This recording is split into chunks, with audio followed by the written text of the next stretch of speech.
We're live. Okay, we're on. Thank you for your patience. Welcome to the regular meeting of the City of Bethlehem Zoning Board. Jessica Leah, and I'll be serving as chairman.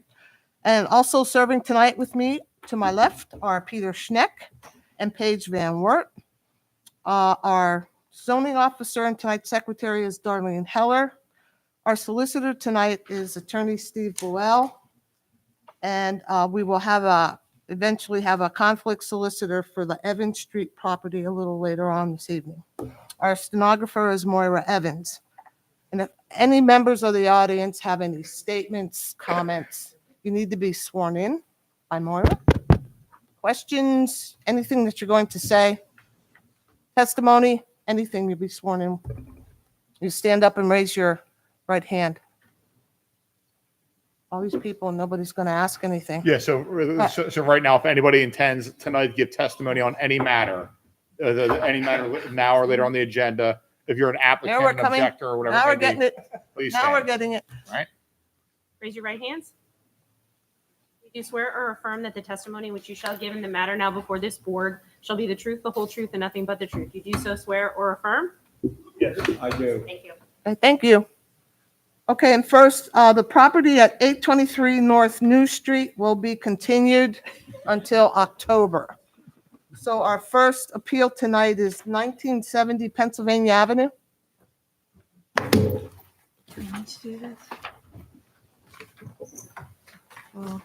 Oh, yeah, I forgot, sorry. No, you're fine. Please We stay can where you do are. it ahead of time here. Stay where you are. We need a motion to appoint Attorney Kelleher. And if I can get a motion from one of the board members. I'll make a motion to appoint Attorney Kevin Kelleher as alternate solicitor for the zoning hearing board. I'll second. Sorry, you call the roll. Ms. Van Wert, Yes. Mr. Schneck, Yes. and Ms. Lee. Yes. Okay, thank you. All right, we may continue. Okay, first of all, I need to apologize. I was talking, this is Mr. Jim Vital. He owns the property, and he's going to be testifying. He was not sworn. That's my fault. I was talking to You're him. fine, when Jim. he did that. We can do it now. Need to be sworn. Please stand and raise your right hand. You do swear or affirm that the testimony which you shall give in the matter now before this board shall be the truth, the whole truth, and nothing but the truth. You do so swear or affirm? I do. Thank you. Okay, can you tell us when the property was posted, please? It was posted at 11:30 on the 10th of September, Okay, and, 11:30 p.m. okay. And Darlene, if you would read the appeal for us. This is the appeal for 1970 Pennsylvania Avenue. It is the appeal of James Vitale, Vitale, yes. Vitale, Thank you. for a dimensional variance to retain a two-car detached garage that exceeds the maximum building coverage for a lot. 25% is permitted, 29.55% is requested, which is a difference of 296 square feet. The lot is located in the RS Single Family Residential Zoning District. Okay. You can Good. proceed, sure. Okay. Members of the board, good evening. My name is Jim Preston. I am the attorney for Mr. Vitale, seated to my right. We'll get right into this. Mr. Vitale, why don't you first of all tell us a little bit about yourself? I grew up in that house. My parents bought it in 1957, and we've lived there, watched the neighborhood grow. I subsequently went away to college and became a U.S. Treasury agent. I retired from the U.S. Treasury after 25 years, excuse me, and worked for several of the local banks. I was the comptroller for Nazareth National Bank, and then worked as a market manager for PNC Bank until 2012 and retired. I've owned the house personally since 1997, after my mother passed. And I lived in Hanover Township, out on Cathy Drive in Hanover Township. I built a house there, sold that to my daughter and son-in-law, and moved into the house on Pennsylvania Avenue kind of as a downsizing. And The reason we're here this evening, I believe, is because there is now a garage at the property. There is And when was that garage placed on the property, roughly? roughly the middle of June. Okay. And did you get a permit in order to place that garage there? Not at that time, no. You did not. And so did you subsequently get a visit from the city? I did. And tell us what happened there.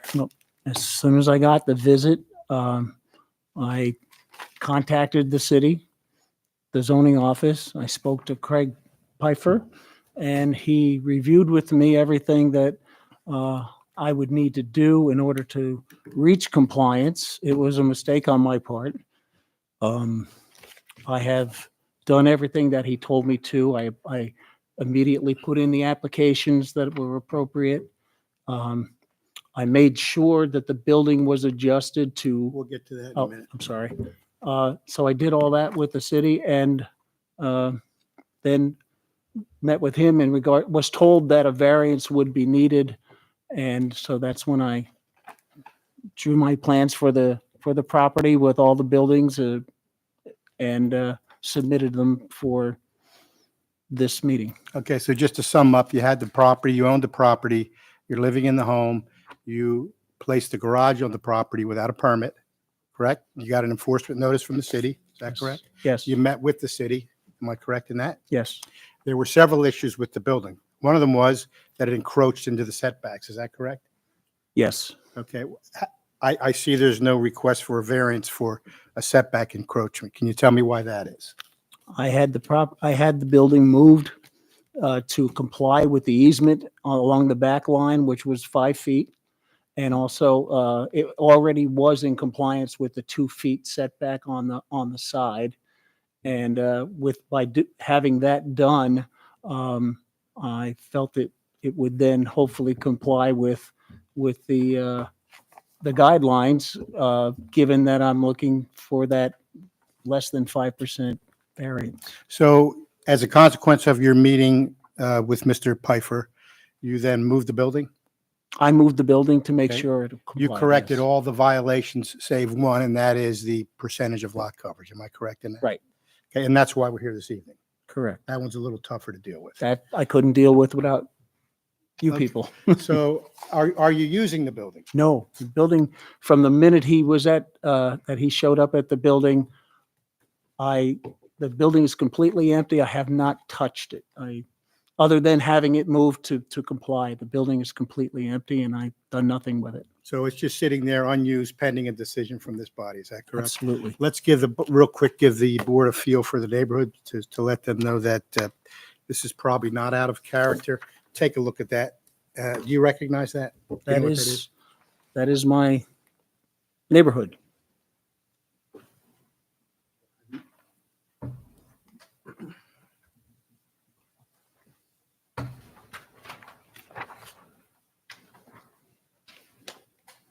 That's a Google map aerial, correct? Yes, You recognize that?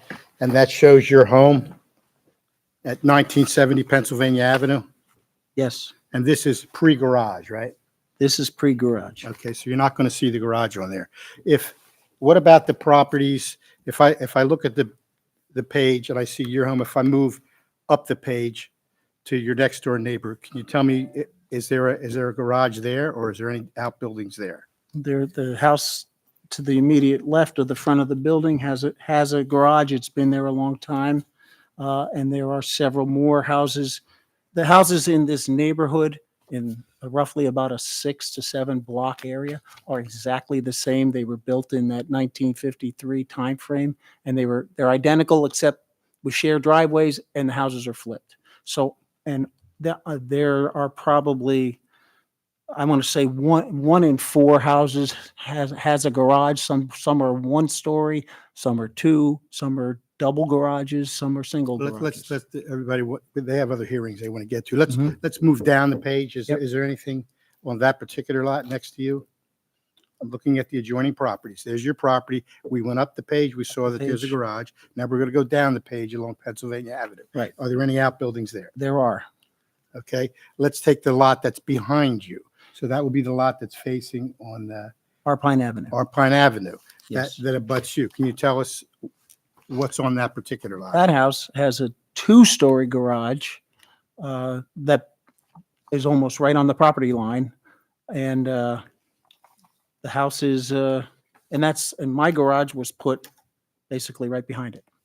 So I didn't feel I was blocking his view or anything like that because he's already had this garage and it's 2-story, which is a little bit out of character from the other garages that are in the neighborhood. Okay, I'm going to show you one last picture here, and I'm going to hand this up. I've marked that as A2. Do you recognize that? Yes. Okay.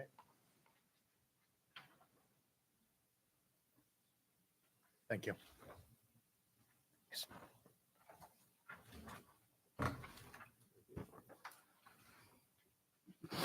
So Jim, I believe that's again another Google aerial of the neighborhood in itself. Yes. Right, and you can see your home depicted there.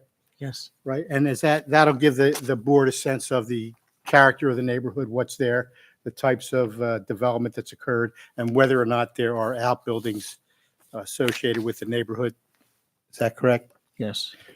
Do you have a belief as to whether or not if the board were to grant you the relief that you're requesting and allow that garage to stay there, that would result in a development that's out of character with the neighborhood? Absolutely not.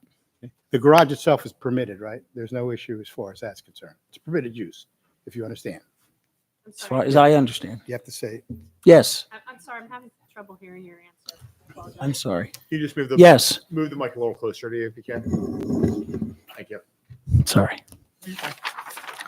okay, so I guess, I think we've said pretty much everything that we need to say. You made a mistake, is that correct? Oh, I definitely made a mistake. Did you do it, or you were at no point trying to defraud the city? No. Is that No, correct? Speak No. up so they can type it. that is correct. Okay, and you've done what you think you need to do to correct that mistake, is that correct? Yes. Impervious coverage relief that we're asking for. What is the permitted impervious coverage? 25%. And with the total build out of your lot, including this garage, what will your impervious coverage be? 29 and a half. So you're seeking a variance to impervious coverage of 4.5%. About 4.5%. And Yes. that's it? That's it. Okay. I have no further questions. Questions from the board? No. Pete, you have something? Yeah, in the Google aerial, it doesn't look like the shed is there. Is the shed also new? On my property, you mean? Yep. Yeah, there's that's just the map. That's not it. There is a shed that's right at the top of the garage. I mean, the driveway, and that's where the garage is now.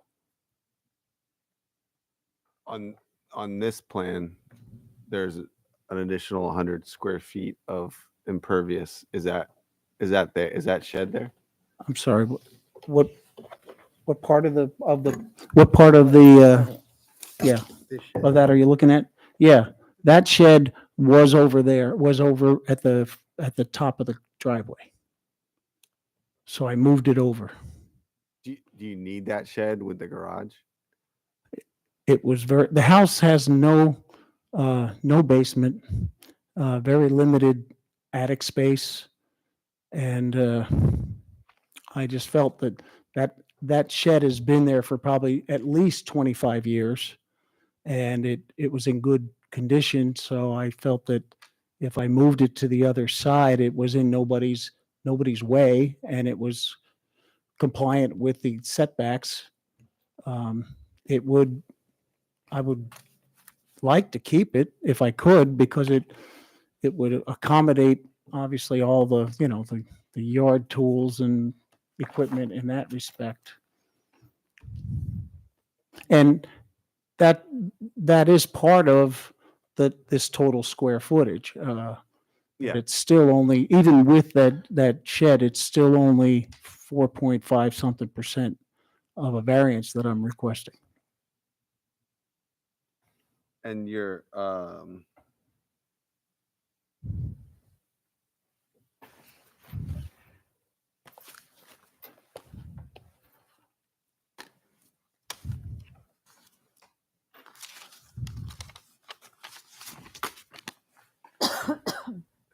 Here, Just answer the question. hold on.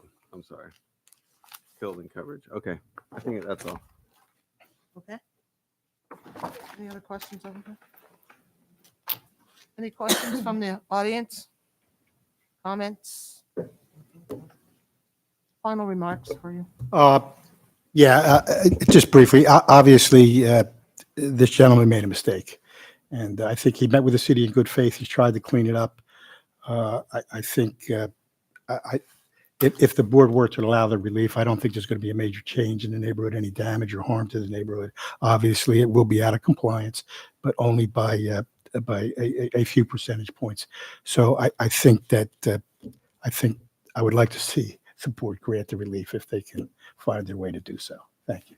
Okay. All right, motion to go into executive session.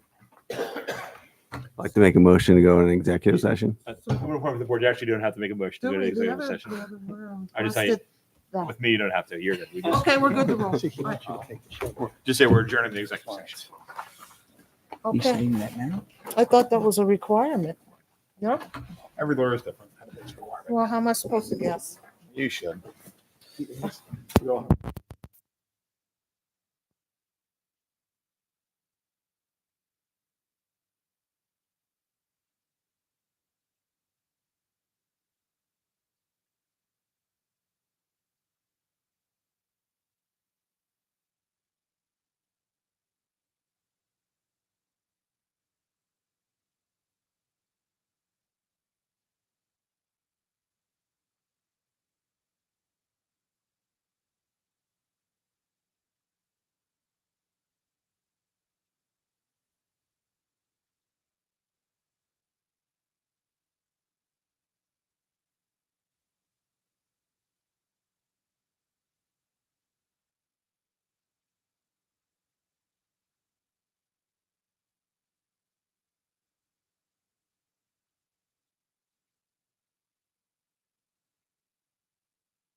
Okay, we'll go back on the record.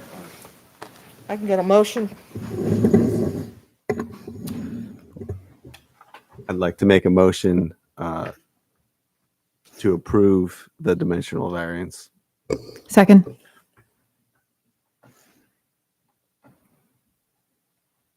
Dr. Van Wert, Yes. Ms. Lee, Yes. Mr. Schneck. Yes. Thank you. Okay, thank you. Appreciate it. Thank you very much.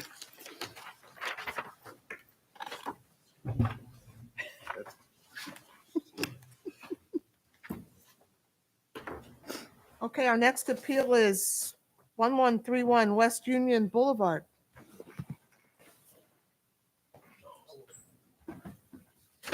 Hey, everybody. Hi.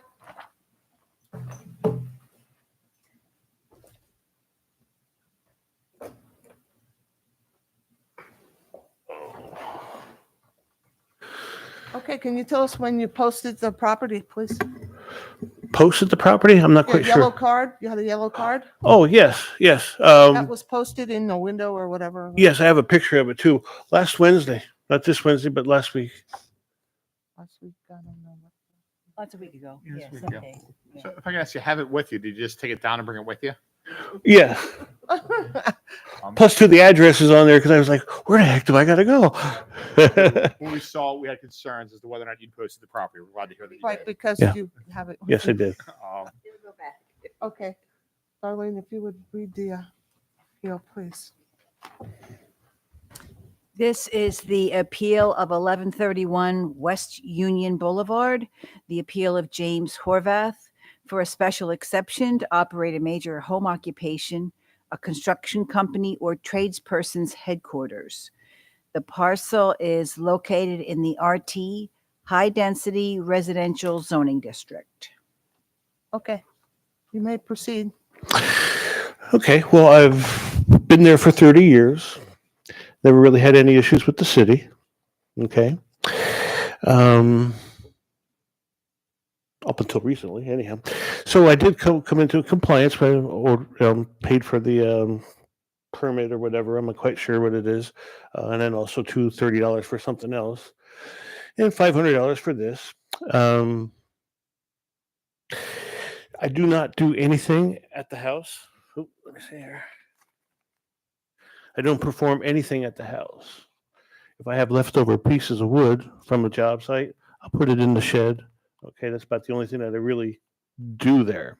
Also, to some of the leftover debris wood from cutoffs, I use that to heat the house. I have a wood stove downstairs. I haven't used it for about the past 3 years, but I intend upon using it. I don't really have anything outdoors. Have a shed that's nice. Okay. Let's see here. Let me put my glasses on. Okay, and the type of business that I do, okay, is sand and refinishing floors in other people's homes. So I really don't perform any kind of work at the residence. Okay, and I also repair wood floors, install new ones, and all the rest of that. Also, I've done a lot of work for my neighbors, and even my most ardent detractor, okay, complimented me on the job that I did for the previous owner.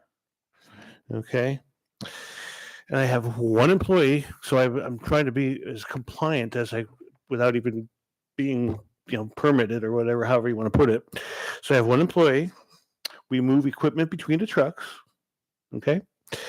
The vans, they're all well taken care of, so they're not leaking oil all over the place and causing other issues. Okay, because I've been asked about that from my other detractor there, but he forgot that there was a guy from New York that was parked behind me and said, "Oh, well, that's where the oil came from on the road. It was just freshly paved recently." Okay, hours of operation. Okay, we start up about 8:30, and then we come back and we leave the house or come back from the job site about 5 o'clock. There's no activities, doing anything else besides just parking. Basically, that's what we're doing, parking the vans there. That's all I do. There's nothing inside the house or on the property or, anything created there. Okay, I don't have warehousing. Okay, because I don't, my supply guys do my warehousing for me. Now we have a picture of a delivery truck coming by, but it's a curtain-side delivery truck, and it's legal in all the municipalities in Pennsylvania. Okay, you'll see a picture of that shortly. Let's see here. We park on 11th Avenue. Okay. When I started parking there was nobody that really parked there. That's fine. Materials, okay. Leftover materials from job sites. So it's like a bundle of wood or here or there. So it's nothing overly like, oh man, you got a whole pile of wood. It's not like that. Okay. Let's see here. Oh.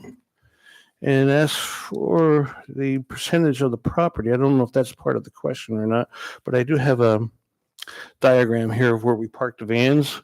So I don't know if you wanted to see it or not. Yes, please. Okay.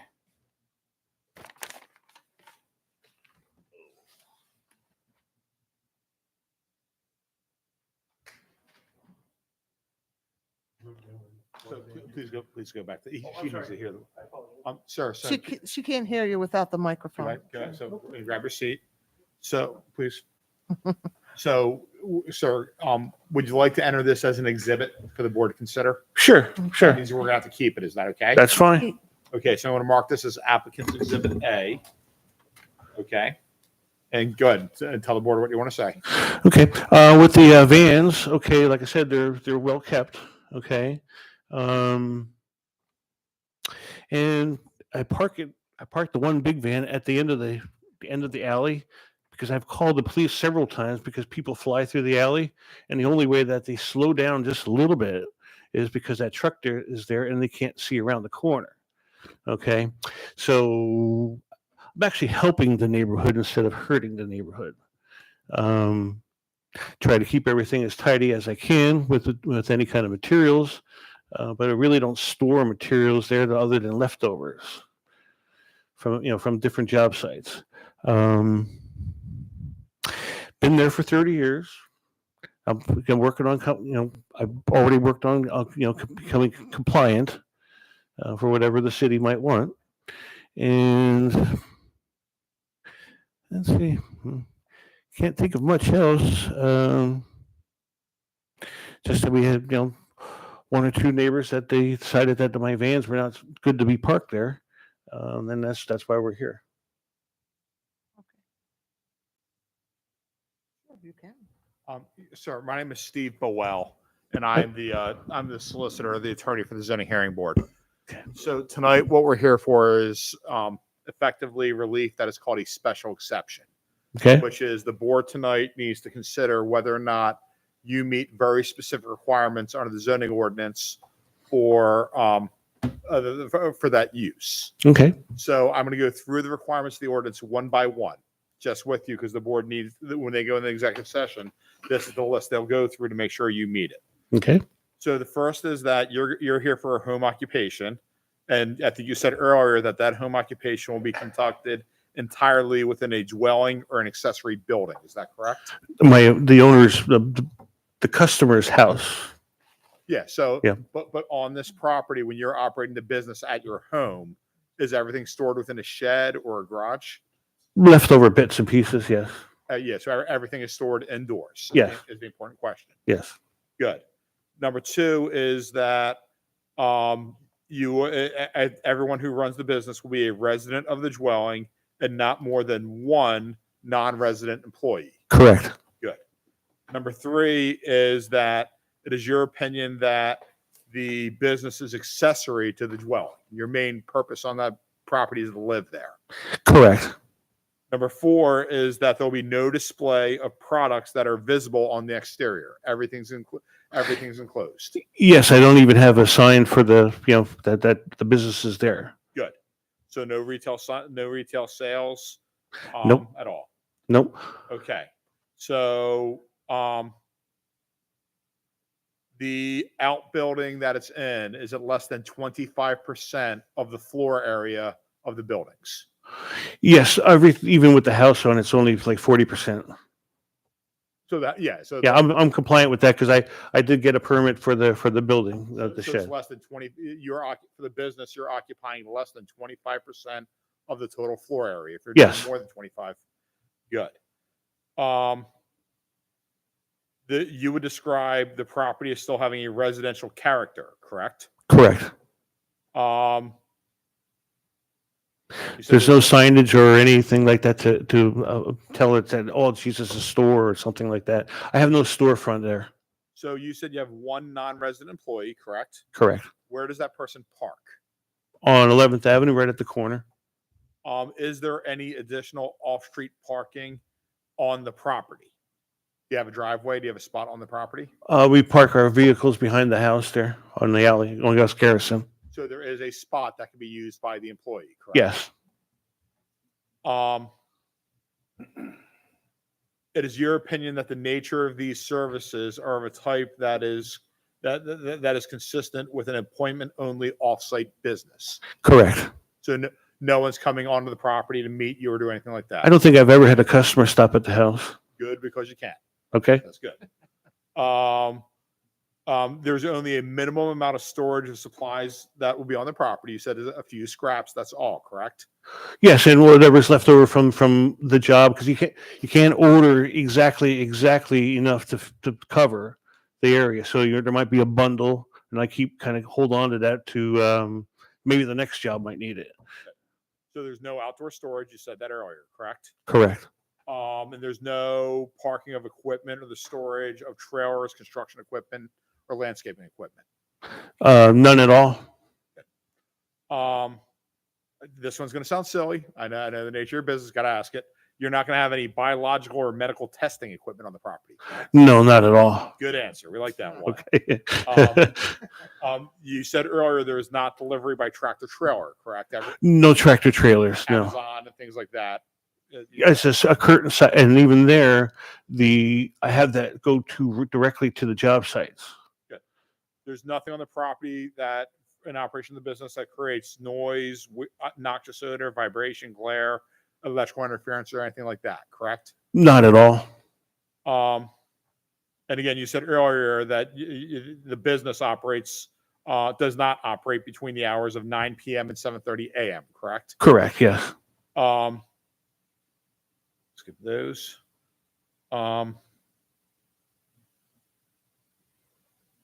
That's all the questions I have, Ms. Lee. Yeah, that one just says that. The use does not involve manufacturing, correct? There's nothing created on the property. No custom crafts and sewing. I'm sorry, I didn't hear No you. custom crafts or sewing. No, not at all. Business. Okay, good. Okay. That's all I have. Questions from the board? It's looking at the map. You said is that a garage in the back that you can park in? Well, we own half of the garage. The site, the lighter side there. Yep, we own that, and then there's the shed. So you said the additional employee would be parking in the alley? We park the wife and I park our truck and car. Well, you can see the one car there. That's the wife's car. We park back there, but she leaves in the morning for work. So if we have to, I can have Tom park there. There you go. And then the two trucks out on 11th, those are your two trucks. Yes. That's all I had. Okay, do you have any questions? No, that was my question. Thank Okay. you. Any questions? Oh, I might add that B. Braun is about 150 feet away from me, which is one of the largest employers in the Bethlehem area. And then also too, we got the school right there. So there's a lot of I'm very close to other businesses. Can I ask a zoning question? So somebody has meets all the requirements that are laid out of this ordinance, but they have 4 trucks. Like, how do you know how many trucks are too much for one resident to park on the city streets? What is there like a law about that? Because right now he's bringing 3 cars besides the 2 that he and his wife own into the neighborhood and taking up spots for that. So I'm just what's the limit? Can he buy, theoretically speaking? Yeah, number 6. There is a provision that addresses parking. If the use will include a non-resident employee, then an additional off-street parking space shall be provided in addition to the parking for the dwelling. So a dwelling needs 2 parking spaces. If the use will involve customers regularly visiting, which they're not here, then another additional space is required, but there are no customers here. So it does say that for the non-resident employee, an additional off-street parking space Is shall be required. provided. And so that's one. And then there's the 2 trucks for the company that are parked on 11th. Is that just kind of broadly allowed? I mean, it's okay. I'm just trying to understand the parameters. There's not really a specific. Okay. Law limit to that you that, cannot frankly. park the truck. Yeah. I'm Now, not- if they were commercial, Sorry. they were commercial vehicles, now I don't know what these are. It's a little bit different, but if like if I have a pickup truck, I can use it for my business and use it for my vehicle, and that's okay. If it becomes if it's a commercial vehicle that I'm parking there, that's a little bit different. So this is a van and a box truck, Mm-hmm. and these are both yours. Correct. But it's akin to if I'm required to have 2 parking spaces at my residence, and I have 3 kids that are drivers. You just park on the street. Yeah, that's kind Okay. of I might. what the well, city says is since you have an additional employee, you have to provide a spot for that additional employee. You're allowed to have more vehicles. So in this scenario that he's proposing, there is not an additional off-street parking spot for this employee. Am I correct? Well, if we go down the alley, is this your garage? The green one. Okay, this side of it. Mhm. So that, I mean, technically is an off-street parking space. But they park in it. Yeah, so do you park in here? Up until morning, yes. And wife leaves for work. And that's your truck as well? Correct. So you're required to have 3 spaces, and your position is that the way you meet the 3 spaces is through, one is the garage. You have a vehicle in the garage, and 2 is the 2 spaces that are in front of the property. I don't really put anything in the garage. We got all, yeah. You have the spaces is what we're Yes. asking. Yes. And Darlene, those spaces would qualify as spaces under the city ordinance. In the alley? Yes. Well, I don't know that they're on his property, though. Those aren't, you know what I mean? So I think you're saying you're parking in the alley. Yes. So, yeah, so, and again, I mean, this question can be for Darlene, is the way I think we're reading the ordinance, then I think the board is asking, and Paige, you can speak for yourself, is that the residence is required to have 2 spaces, correct? Yes. And that has 1 additional for the employee. And what I think I see, and Paige, you can speak for yourself on it, there's 1 space in the garage.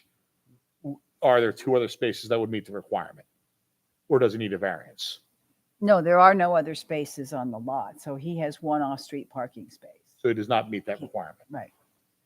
That's what I was looking for, the parameters. Thank you very much. Yeah, I'm sorry, but I didn't mean to step on No, you, no, but it's that's a what good I was question. asking. So, sir, under the ordinance, you're required to have 3 off-street parking spaces, right? And right now, that means that doesn't count the alley. That means on your property, you must have 3 spaces. Okay. Is the garage the only space that is on your property? Correct. So you understand that you may not meet the requirement of this ordinance. I didn't know the ordinance existed in that regard. And Darlene, I have a question. The off-street parking, correct me if I'm wrong, does not have to be on the property.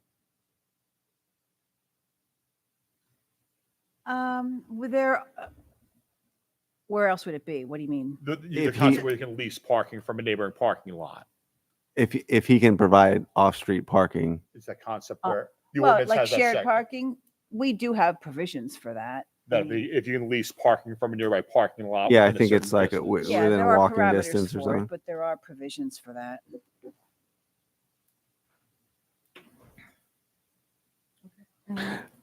Can I add something? When it comes to the employee, okay, half the time I have him go right to the job. Also, too, if he does come there, then I leave. He takes one of the vans, so then the parking spot is actually. I'll just have him park in the van spot. Yeah, so I mean, the issue, sir, is the ordinance really doesn't look at the specific business. The ordinance says if you have an employee who's operating out of the property, you qualify as the major home occupation, and that's what triggers the 3-space requirement. Okay. Okay. Any other comments? Never really had a problem with anybody before, and so it's interesting, the whole thing. Been there for 30 years, and the B. Barners will be parking over there very shortly if I'm not parking the vans there. So, any case, I really can't add anything to it. I just don't do anything on the property, perform any kind of things to. I'm not working on the property, put it that way. Can I ask one more question? Yes, you can. I feel like I'm missing something. What provoked this request for this special exception? I applied for the business permit. But why did you do that? Oh, we had my neighbor had a problem with me parking my vans there. Okay. All right. That's what I was wondering. about. Yes. Thank you. And the business is registered at that address. Yes, the corporation is Northampton. That's where I started this. Okay. So not sure if that means anything, but I applied for the license permit, and then all the other things that go along with it to come into line with everything that needs to be done. And no, I'm just here for you guys to hear us out and see what's going on. Yeah, I'm just letting you know that these are the requirements to have a home business. Yeah. If that makes Yes. Yeah. Well, Yeah, I'd like to talk to the board in executive session. Yeah. Again, Sure. I have an It's option more for the about board that I parking. want to present. Okay. That's perfect. Any other questions or comments? Not for me. Question? I'd like to make some comments about this application. I'm a adjoining property. Why, Okay, why you don't you come up to the, mic? Podium, the microphone? Sir, once you're at the mic, do us a favor, please. I'm sorry, sir? Get to the mic. You get the microphone. Please just state your name, your address, and spell your name. Sure. My name is Carl Ruffino. Last name is spelled Rifino. I live at and own the property at 1139 West Union Boulevard, adjacent to Mr. Horvath, with my partner, Francesca Favretto. Also sitting here is Jose Delgado, who lives across from me. And he's also asked that my comments be as if he were giving them.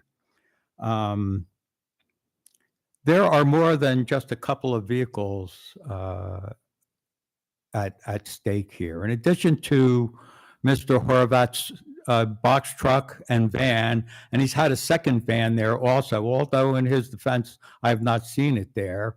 He has two pickup trucks, one of which is his personal vehicle, and the other of which has been parked on 11th Avenue along Mr. Delgado's property all summer long until yesterday when it was moved. I have photos here which show that he uses that vehicle for his business as well. There's wood and other items related to the business which are in that other pickup truck. So Mr. Horvath and his wife own two pickup trucks, two vehicles, and then the work vans and box truck. So 11th Avenue has really become the Horvath parking lot for those of us who live there. His comment, and I have plenty of pictures to show the board if you're interested in seeing them. But Mr. Horvath paints a very rosy picture of what really is occurring there. There is more than just a couple of pieces of leftover wood stored on the property. There's plenty of wood stored on the property, and I can show you the photos whenever you want to see them. He says he stores nothing but wood on the property. That's not so either. He stores, one of the photos will show he's got like 5 or 6 5-gallon gas cans along the side of the building. There are cans of polyurethane which are stored. I can't tell if they're full or empty, but they're on there. And we all know that polyurethane is very flammable. We share a garage, and he stores a lot of his materials in the garage. And candidly, I'm concerned from a safety perspective, what might happen if any of the materials which he stores in his garage or in the big building next to it that he had constructed last year goes up. I think our half of that garage is toast, no pun intended. So I'm very concerned about that. You know, he talks about, well, I saved the wood for to burn in my furnace, but I haven't done that for 3 years. So imagine storing some wood for 3 years. That wood is really starting to pile up, no pun intended. So I don't see that there's, you know, he paints this rosy picture. The one van that just returned there yesterday actually has an expired registration. He says, he keeps everything in good shape. Well, if it's not registered, it's not in such good shape. If I might. Just to be clear, don't talk when you're coming up. Hand it to the board and then go back to the mic. For the board's benefit, we're gonna mark this O1. O is an objector. Now, that picture was taken some time ago, and to his credit, he has cleaned it up. But that doesn't mean it doesn't occur from time to time.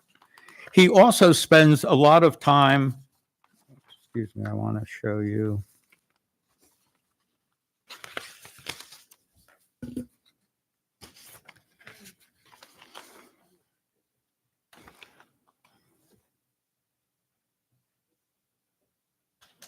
O2 and O3. Thank you, sir. Mark the me too. Sorry. O2 and O3. Those are photos which show the type of activities which occur on the property when Mr. Horvath is moving materials in and out of his garage or out of his shed. So, it's not this really pristine business which is being operated there.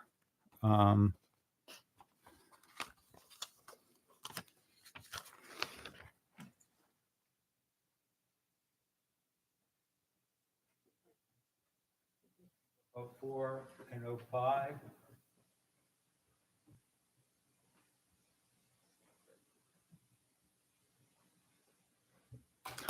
O4 shows is a photo of his shed, and you can see the gas cans and the debris which exists around the property there.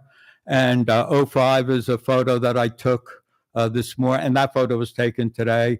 O5 is a picture I took this morning of one of his vans, which shows that its registration expired in August of this year. So,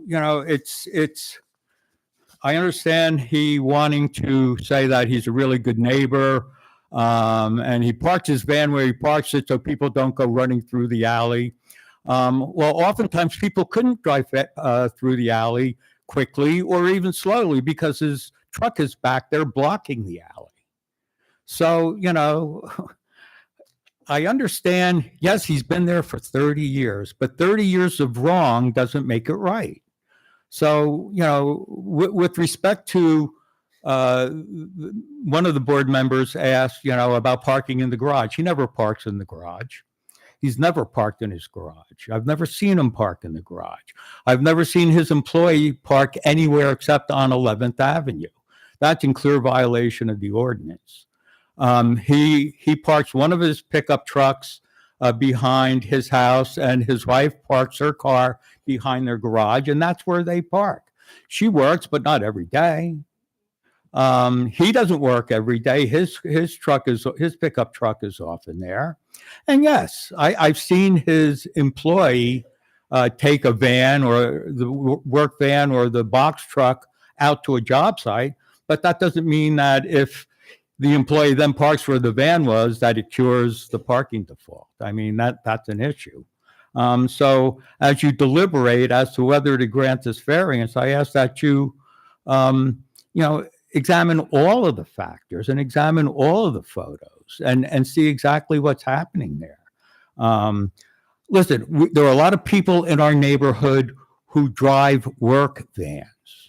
2 doors away is an electrician who drives his company's van. He parks it on West Union Boulevard. There's a fellow who works for HT Lyons who has a company van. He parks on West Union Boulevard.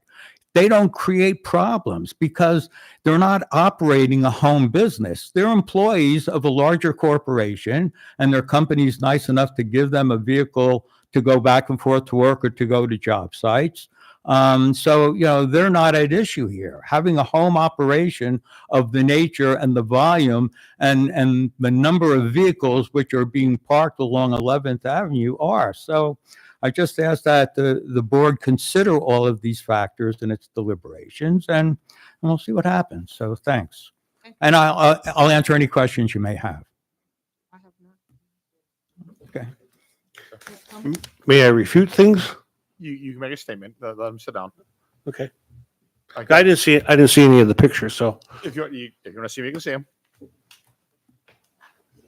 Oh. I buried them. I know. Oh, Give myself You're cleaned up. Give me a sec. I'll bring them over to you in a sec, sir. You lost them already. I don't lose them. Look at this pile here. This is me trying to be organized for tomorrow. There you go. Oh. There you go. What? It's registered. It's not inspected. I had it at. I will. I will. I need these back. Sure. Okay. Oh. First picture. That's firewood. Okay. I cleared out the one van. Okay. All of that's burned and gone. Take it camping. Also, too, some of my customers, they like to have an outdoor fireplace, so I drop it off for them. People get around that van without any problems because it's not blocking not blocking the whole alley. Oh, that one's me pulling something out of the van. And I didn't know I was on double. You know, yeah, double top secret investigation. So this one here, let's see here. That picture here at the end, that's logs that have burned in the fireplace. Okay, the wood stove. And the gas cans. I purchased them because when you go to Giant and you use up all your points and you don't have enough to get area enough to get the full amount of gas, okay, I had bought a couple extra ones because it was like, oh man, I want to get my free gas, okay, and they're all empty, so they're not like sitting there full or anything like that. Oh, and this van, since he took the picture today, it was at the repair station. Okay, they had to order some parts for it, so they're coming very shortly, and they'll be taken care of. Okay. Is that all? What'd you say, huh? Oh, yes, and the 5-gallon buckets that say polyurethane on the side, they're basically yard waste buckets, 5-gallon buckets to haul them around, put weeds in them and stuff like that, or whatever. Or when I put the shed in, we use it for putting the debris, the stone that was left over, put that in there. Put it this way. If I was doing something totally upsetting, I wouldn't do it in the first place because I wouldn't want somebody to do that to me and my property. The only thing I do is park the vans there, and then I leave in the morning, come back, park the vans there, and that's the end of the day. So I'm not standing outside, talking to Tom loud or anything like that. And even in the mornings too, we try to be respectful and quiet and not just loud or boisterous or however you want to say it. So just trying to at least be a decent neighbor anyhow. Okay. Yeah, we understand. Okay. Are the pictures back? Is that all? For me, yes. Any comments? Okay, we will go up. We will go out to deliberate. Yep, I'm following you right out. Yeah. Make sure I'm in the right file. Chair. Just that orange one.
I'd like to make a I don't even think that's- a motion to deny the appeal of James Horvath at 1131 West Union Boulevard for a special exception.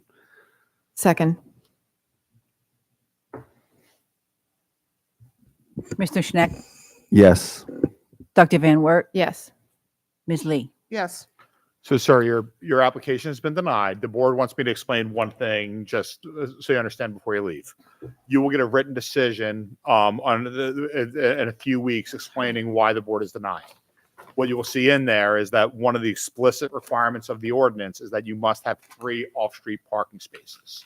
You do not meet that requirement. If you were able to lease other parking spaces or do something else meeting the ordinance, you should work with the city staff if you're going to try and do that. Nothing stops you from applying in the future. Nothing stops your neighbors from coming in the future and objecting to that. We're just saying that if you want to come back with a different application, the board could consider it under those circumstances. But what the board is saying, what the board's decision will say is you do not meet the requirement to have 3 off-street parking spaces. What I'm saying, to be very clear, it doesn't mean the board will grant it if you come back with 3 parking spaces. Doesn't mean it'll deny it. It just means if you want to try again in the future, you have that right. Is that fair? And for the neighbors, that makes sense to y'all as well. Okay, and when does this Well, become effect? I mean, what are you gonna do tomorrow? That's for the city staff. This board doesn't do that. Okay, Okay? Thank you, everyone. thank you. thank you. What? Thanks, Steve. Oh, that's right. Yeah, I was going. Yeah, where no. are you going? You're like walking away I here. have dinner waiting for me. Is everybody good? Do we keep rolling? Oh, yeah. I'm easy to get a hold of. Oh, I turned it off so I didn't. Well,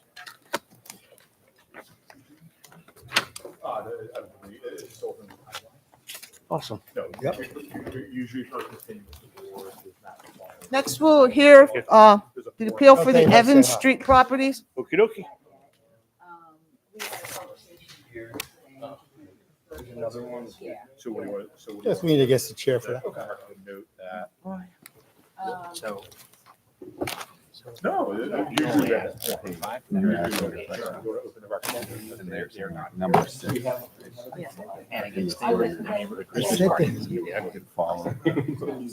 We just convened a hearing. I hate when I don't have it. We're Yeah. reporting to 1322. Yeah, 1322, like 03. Yeah. Oh, okay. All right. Okay. See all the. Yeah. That's where he was Criterion asking. themselves, so I don't about. have to write it down. We're gonna take 5 more minutes. I'm gonna bring mine. Oh, okay. So, Attorney State Tidd, I know. The first one, do you just want to do it? 823 North Noon. Do here, stand right here. What happened? Stand right here. So Jim, you're gonna stay in that chair. How do we get to North New? We have one housekeeping item that we just got noted. Okay. More, can we go on the, or on the record? For the board's benefit, the first item on the agenda was 823 North New Street, Correct. which is the application of Lisa Daub for a special exception to convert one non-conforming use photography studio to another non-conforming use, and all associated variances, special exceptions, and interpretations. For the record, the board would like to note that the applicant is not present at this hearing, but that the applicant has requested a continuance of this hearing. The applicant has not yet submitted a written confirmation of that continuance. Usually what happens is the applicant signs a form saying, I hereby grant to continue, request continuance, and that is granted by the city staff. As they've not submitted that form, my recommendation is that the board vote to open the hearing and continue that matter to a future agenda. Thank Okay. you. So is there a motion to continue that matter? I'd like to make a motion to continue the matter of 823 North New Street. Second, please. Second. Okay, Darlene, just quickly read the roll. Mr. Schneck, Yes. Dr. Van Wert. Yes. Ms. Lee. Yes, That way, Okay. there's no. all right. Jim, thank you. Jim, I'll never say it's gonna be quick ever again. I'm sorry about that. Thank you, Steve. Thank you. That was quick. We may use this as a. That works.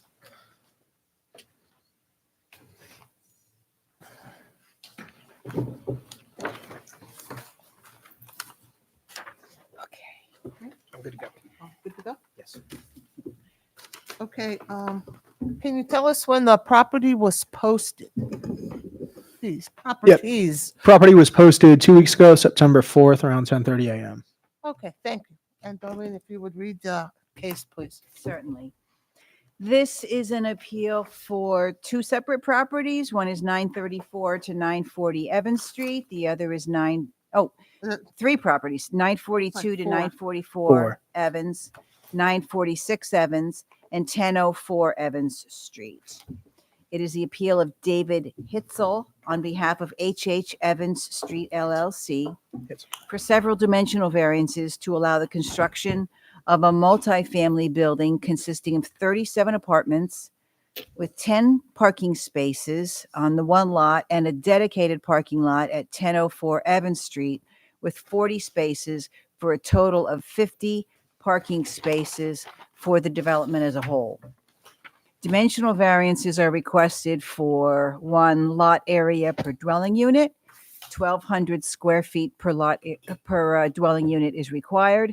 525 square feet is proposed for 936 property, and only 868 square feet proposed if all of the lots are combined, with 16 dwelling units permitted by right.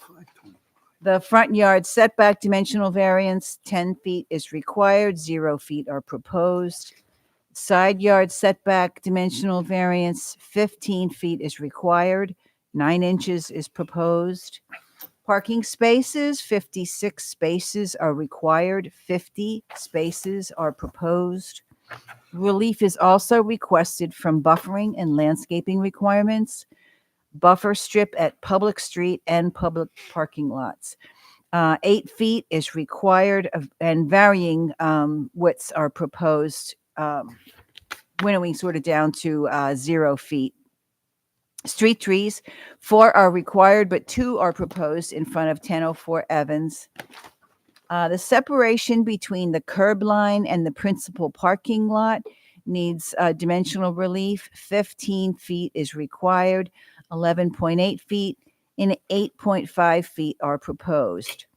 A 4-foot high parking lot fencing is required to the rear. No fence is proposed. These lots are all located in the RT, high density residential zoning district. Thank you, Darlene. Chance? Or narrative by chance, yeah. Your narrative. Yeah. So I can reference it. Okay, Attorney Preston, when ready.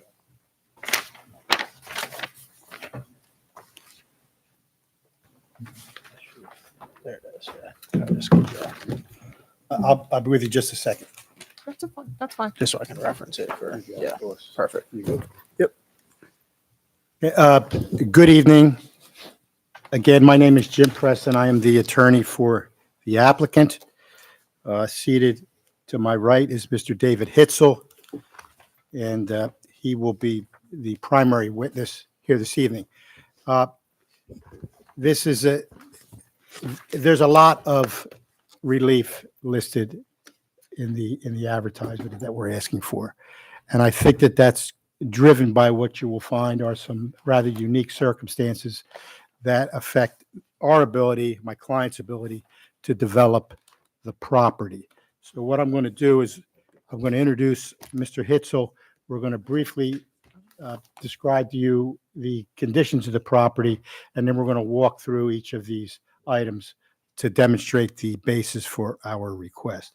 So, Dave, you were sworn earlier in the evening, is that correct? Yes, that's You correct. understand that you're under oath? Yes. Would you tell us a little bit about yourself and the applicant, which is H&H Properties, your connection, and just tell us about the applicant, please. Yep. Yeah. So H.H. Evans Street LLC is the owner of the property. H.H. Evans is owned by H.H. Opco LLC. So that is our primary operating partnership. So it's myself and 3 other partners. We own and operate multifamily rental properties primarily throughout the Lehigh Valley. So we have buildings, and we have 2 buildings in Easton. We have the bulk of our buildings are within Bethlehem. So we own 4 buildings within Bethlehem, a total of 27 apartments within Bethlehem. And then we also have 2 buildings in Reading that are owned Those are operated through a property manager just because we're not on site, and one additional building in Northampton. We're not, large investor driven property owners or anything along those lines. It's personal property that we've acquired. We manage ourselves, rent, own, operate, and so forth. If you want to talk specifically about the property itself yet, Jim, or That's going to be the next question. Having talked about the applicant, again, before we get into the details and start submitting exhibits, why don't you just give us an overview of what the board can expect to hear this evening? Yep. So the property specifically, we acquired on August 11th, 2023. During the purchase and our diligence, we knew that the prior owner had submitted and received approval to develop a total of 26 living units between 1004 Evans and the 934 to 946 Evans. 1004 Evans is an existing warehouse that was to be repurposed into, I think it was 12 or 13 living units. And then the previously existing building that was at 934 to 946 Evans was previously the Casablanca nightclub. That building was being redeveloped and collapsed. So that collapse, I believe, was, I think it was October 22, if I'm recalling correctly, and had been essentially the image you see here is just essentially the hole in the ground since that point. So we purchased the property knowing that the prior plans were no longer applicable, given that the structure itself had collapsed. We also evaluated the warehouse structure and had questions around a few things as far as repurposing that to multifamily, just given that it was previously warehouse, steel beam and concrete construction. Also just structurally, that building itself, some concerns there as well. So just under evaluation, we had essentially found that that would not be feasible to repurpose that as originally intended. So given that, we spent the time from August through about mid-January working with a team of architect and engineer. We then met with Darlene Heller, Craig Pfeiffer for a pre-planning meeting. I think that was February 5th of 24.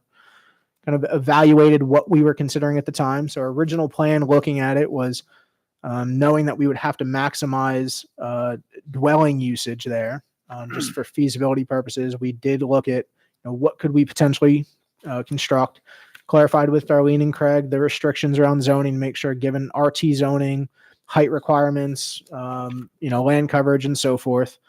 We essentially came back to a scaled down drawing, proposing at that time the same 37 units, which at the time were 31 bed and 7 2-bedroom.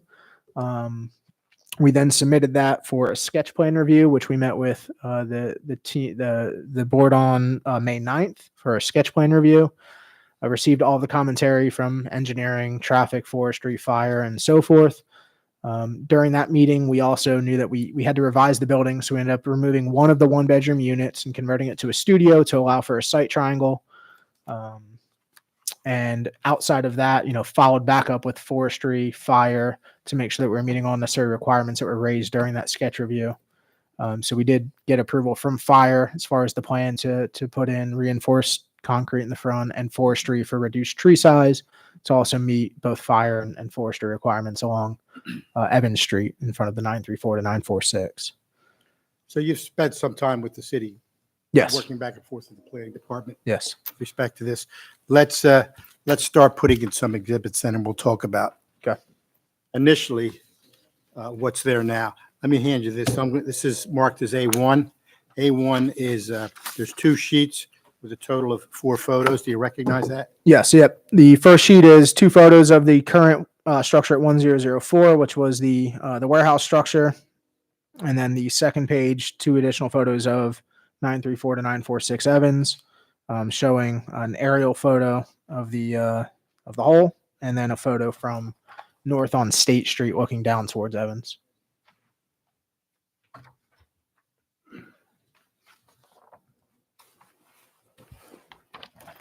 Okay, and I know you've already testified to this, but again, for the record, how did the property get in this condition? Yeah, so the understanding 934 to 946 was a previously existing structure that collapsed. Again, I believe it was October of 22. I'm trying to find my note here. October 22 had collapsed and then was demolished by the prior owner. It had collapsed, I think, during their construction to develop it into the multifamily property. And then the warehouse structure, as far as we know, existed well before we purchased it, as well as the prior owner, and I think has long been a vacant or abandoned warehouse. I think it was previously used by the prior owner from storage, but we don't use the property for anything at this point. It's empty.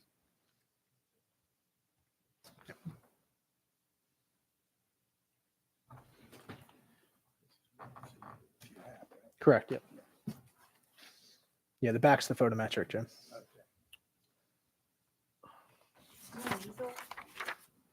Yeah, there's one in the hallway. Okay, while Darlene is tracking down the easel, I'm going to show you this picture here, this drawing that's on the poster board. You recognize this, is that correct? Yes. And is this a copy of a site plan that was submitted with the zoning application? Sorry, Attorney Preston.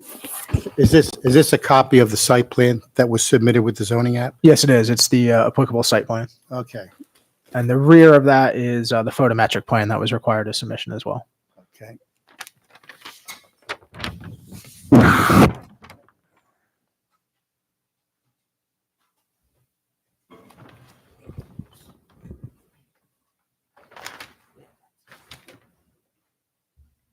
So I don't know that we need to mark that, given that it's already, the zoning app is part of the record typically in the hearings. Is that correct? The zoning application?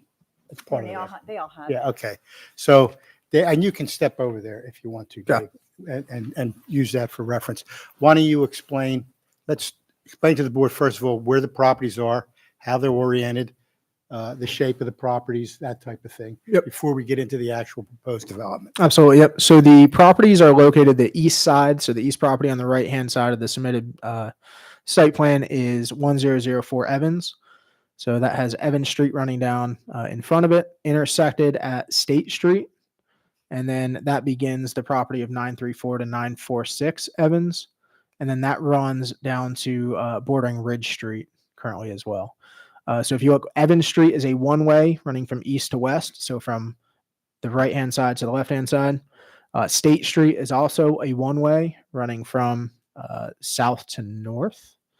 And then Ridge technically is a two-way street, though the width of it does not facilitate traffic in both directions at a given time. And again, for the record, they don't appear to be rectangular lots. Am I, No, yeah. So my eyes tricking me? or- exactly, yeah. So part of the time, the majority of the time that was spent between the time we purchased the property to the time we met with zoning and planning on the pre-meeting was really just spent with several iterations with our architect and engineering teams on how to properly develop or best case develop the lots. So originally our initial idea purchasing was 2 buildings, which as we started to evaluate that, configuring buildings with parking is extremely difficult just given the shape and the irregularities of the lots. We then, kind of settled into one building being a primary multifamily house within 934 to 946 Evans.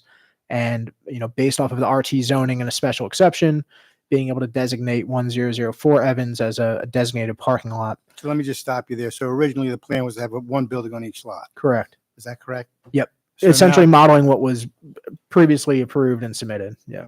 But now it's been pulled back. We have the buildings primarily on one lot and the parking on the other primarily. Correct. Yeah. There were challenges and some exceptions that were approved with the prior zoning board as well, just for parking. So really our challenge in navigating it were just physical circumstances. So the 1004 Evans lot is irregular in that the property line does run on the south side towards the east, but then essentially cuts in. So you'll see kind of on the site plan there. It's not a perfect square by any means or a straight line. So we have some angles to deal with there, which abuts up to the neighboring property. Also, given that Evans runs at an angle, gives us a challenge there as well on the frontage. And then on State Street, we're faced with some pretty steep grading. So along Evans, we essentially have about 16 feet of drop along 107 feet of frontage. So it's about a 16% grading. Yeah, that's kind of confusing. You're going pretty quickly. Sorry. That's important. The topography is important. To do that again for me. Yep. So again, the primary challenges are the irregular shape of both lots. So Evans running at an angle provides an irregular shape along the frontage. 1004 has additional irregularities along the rear and east sides, kind of abutting the neighboring property. And then primary challenge along State Street as well as Ridge is the grading of the lots. So the lots essentially run at about a 15 to 16% grade. So it's The about low spot be along Evans, if I understand this correctly. correct. The lowest spot being, if you're starting north on south on State, heading north towards Evans, the grading starts to drop from there. So you're at the peak, and then along about 107 feet along Evans and State, you have about a 16-foot drop. And then on Ridge side, it's about 100 and looking here. I believe it's 150 feet of depth. We have another 23 feet of grade. I might have those reversed. I'm sorry. 16. Yeah. So 16 feet of grading along 107 feet on Ridge. And it is 23 feet of grade along 150 feet on State. So both are right around 15 to 16%. Okay. Let's deal with these. I want to deal first of all with the special exception. I think it'll make sense to do it at this time. So the on the exhibit, let's use your exhibit over here. The building on the lot on the left is going to contain the building primarily. Is that correct? Correct. There'll be some parking there, will there not be? Correct. 10 total spaces behind the building. It provides for 8 normal angled spaces and then 2 ADA accessible spaces. We wanted to locate there because, again, off the proposal, it would be adjacent to an ADA accessible ramp into the building. So and now the lot that's on the right, that's going to be purely for parking. Is that correct? Correct. So based off of when we looked at the zoning requirement for RT zoning and special exception, that would be a parking lot as principal use. It would meet each of the additional requirements for consideration, which are the land is strictly used for off-street parking. I'll run down through them. It says you're on NN, I believe. NN, correct. Yep. 1322. 132203. Yep. Yep. Okay. NN, which is parking lot in a residential district. And it says that where the use is allowed under the district regulations, is the use allowed under these district regulations, the use itself? Yes. Okay. The land may be utilized for off-street parking facilities as a principal use of the lot, providing the requirements in Articles 1319, 1321 are met, and the following are met, and we'll get to those others in a minute. 1, the applicant must be the owner of both the property which is to be served by the parking lot and the property in the residential district to be used as the parking lot. Can you comment on that? Correct. Same owner owns all 4 parcels today. It says that no repair, service, display, or storage of vehicles shall be permitted on said parking lot. Would you comment on that? Correct. Yeah. So the primary use would be for tenant parking only. Each of our leases does contain language around no repairing of vehicles, no oil changes, no car washing, no storage of disabled vehicles. All vehicles are to be maintained in good, proper running order. Any abandoned or non-functional vehicle is subject to removal. Which I think takes care of number 3, which says parking lots shall be used exclusively for customer and employee parking. You've already confirmed that. Is that correct? Yes, the only use would be for tenants. There would be no designated manager spots or customer spots or anything on those lines, strictly tenant parking. And just to put a little bow on that, you would agree to a deed restriction that would require that. So the deed would be documented that would designate that lot as a permanent use, as a designated parking. Okay, Correct. so that members of the board is our case for the special exception for the parking. And now we're going to move on to the buildings themselves. Just Pro- have a quick question. Sure. How would you keep other people from not parking in your lot, Yeah. So neighborhood? yeah. So we own a building at New Street and Broad as well. So right in the downtown business district, meter parking only. We have a parking lot there, as well as a couple other parking. We have another spot on Route Street, which we get Music Fest travel and so forth. So we do actively contract with towing company and monitoring companies. So what we would do is, one, more than likely you label the spot. So given the number of spots, we'd want to make sure that each unit at least has a designated spot. There would be an overflow then of approximately six parking spaces. that would be more or less open, which either through leasing, we would configure like a guest parking or some sort of, allowance there. More than likely our approach, we'll work with the towing company on this, but would be, I'm assuming, permit parking pass that would have to be displayed in the vehicle. And then the lots would be subject to monitoring. We would also post signs for who monitors and any vehicles that are subject to removal, which would include contact information and the company. We would give tenants as well as ourselves the ability to reach out to owners, property management, which at the current time is planned to be ourselves, to contact towing as needed for removal of any unpermitted or non-permitted vehicles in the lot. Okay. Oh, sure. Mr. Preston, Yes, sir. you asked Mr. Hitzel about this parking relief being included as a deed restriction. Would you also consider it if it were imposed as a condition of approval of this special exception? Absolutely. Certainly. Yes. I just said you would.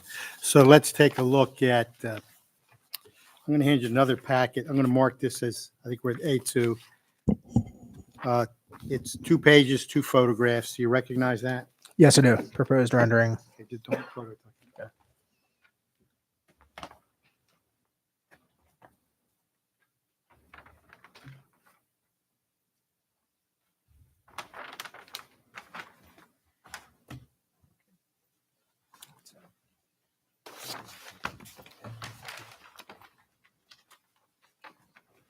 Okay, so I believe you identified, well, it's titled proposed rendering. Yeah, and page 1, what am I looking at on page 1 there? So page 1 would be a schematic view and design of the proposed rendering done Am I by. standing at or near Evans Street? So we are standing at the intersection of Evans and State, essentially looking from east to west down along Evans Street. So this is the proposed building, This would be the proposed building. and to my left, which I can barely see, just the corner of that would be the parking. That would be lot? the parking lot, which would be to the left of the fire hydrant there. Tell us a little bit about the building. Yep. So the building itself, when we looked at the design, we did want to make sure we were accommodating the story restriction within the RT zoning district, as well as height restriction. So because again, working with the grading of State, it was a bit unique and challenging in providing windows and livable space. But we think our architect did a phenomenal job of drafting something that one provides plenty of window, plenty of light for living spaces. But then additionally, we wanted to keep in mind surrounding structures of the neighborhood. So we didn't want something that necessarily stuck out as far as height wise or seemed kind of unfitting. So we attempted to essentially keep the building roofline heights at or below all of the surrounding and neighboring residential and multifamily buildings that are there as well. So if you look down towards Evans past the building, you can see that the height essentially either matches or mirrors up with the neighbors that are to our west. If you look behind the building up State Street, the max height of the roof is below the houses that are directly behind it as well. So we tried not to be kind of overscaling. And then as well, if you go further east, which the second page has a view looking from Evans Street at this point from west back east. The building again would not exceed height of the next building over, which would be on the opposite side of the parking lot. I believe is 108 and 1014 Evans. So you were able to keep the scale of the massing in context that were consistent with the neighborhood. That was our attempt, and yeah, I believe we've done so with keeping the height below the requirement there. I know we were talking earlier, you told me something interesting had to do with density. Yep. So we took all of the feedback from our site plan review and sketch plan meeting that we had to heart. So following up from that meeting, some of the neighbors had raised concerns around density, given that it was 37 units, parking is a challenge, and so forth. So we went back and evaluated essentially nearly all homes within about a 6-block radius. So personally went through the parcels and looked at how many had, single family living units versus multifamily living units. I designated out 27 multifamily living units in a surrounding, again, it was about 4 to 6 blocks. Of those, 12 of those multifamilies are within 2 to 3 blocks of the existing building. Out of all 27, from a density aspect, our proposed building, and this would be considering the 4 parcels combined. Our plan would be to combine 934 to 946 from 3 to 1 parcel. and then considering the special exception for lot 1004, combining all lots into the total square footage, it would put us, I think, Darlene, you said 858 or 859. That would put us around ninth as far as lowest density overall. And then further from that, I went and looked at any multifamilies that were exceeding 10 units. There were quite a few 2 units or 4 units. So we did try to look at larger. So out of that, there were 8 total, with ours being 1 that would be included theoretically. And out of the 8, we would then be second. So we would be the second lowest density in comparison to those other multifamily. And the purpose of doing that was we weren't trying to see what was approved or anything on those lines. We were simply trying to consider what did our density look like in comparison with a neighborhood. Because we again, our goal is not to be overly dense or overly not dense enough. So just want to make sure that we kind of fit in the realm of the neighborhood density as well, given that So was if a the concern board for were to neighbors. grant the requested relief, that wouldn't put you in the stratosphere of densities for this particular. No, neighborhood. it would theoretically keep us, considering multifamily units, it would keep us towards the lower end of density. Okay, so let's talk about that. Let's get into this list here. And then just by way of overview, we're going to go through this list. You're going to identify what you're asking for. Okay. And then we're going to circle back with the reason that we're making the request. So let's go down the list. I'll tick them off here. The first one is lot area for dwelling unit, 1,200 square feet per unit required. We're seeking either 525 or 868. First of all, explain why there's 2 numbers and then take us through. Yep. So the 525 would consider if the 3 parcels were not considered with the designated parking lot as area. We would ask that the parking lot would be considered, and given a normal circumstance where parking would be contained on property, that square footage would typically be considered in the total livable, dwelling unit area calculation. So and that's a function of the unit count versus the property that's available. Yeah. So we start to get into simply. Go ahead, I'm sorry, I interrupted you. Yeah. Do what you want. That would be the feasibility. Yeah, So- we'll do that later. Okay. So, but it's that request is a function of unit count. Correct. Yeah. So that would be the 37 dwelling units given the square footage. Yeah, and Correct. we'll circle back to that in a little bit here. Parking, it's going from 1.5 per unit required down to 1.35. I just want to tick these off. Tell us what's happening. Yep. So there again, we were attempting to maximize parking, given the irregularities of the site itself. So we did several iterations of parking, attempting to maximize parking usage and traffic flow, while also still considering the neighborhood itself. So the one way on State, the one way on Evans, making sure that we weren't creating kind of like a circular path that would cause disruption within the neighborhood. So in doing so, we're able to essentially create a one-way entry on Evans. So if we're looking at the site plan, or what's displayed is the second entry, so closest to the curb at State, would allow for entry to the parking lot. That parking lot would then circle back through and would exit east of that on Evans as well. And that just enables clear sight triangles, clear entry, clear exit. And then the secondary parking that we were able to configure would be behind the proposed building to the south side, so up towards State and Ridge, which would allow entry from Ridge, and that could occur in either direction. So either coming off of Evans, or it could also come off of 4th, and tenants could then access that parking there as well. And then we just following consideration, that was also where we anticipated to place a rollout dumpster and our recycling pickup, because that would enable the vehicle for the trash pickup to access via Ridge. Whereas, there's challenges attempting to access via Evans. There's not parking. State is typically crowded and parked with resident parking. So we try to stay away from that. And we wanted to keep it kind of hidden as much as possible.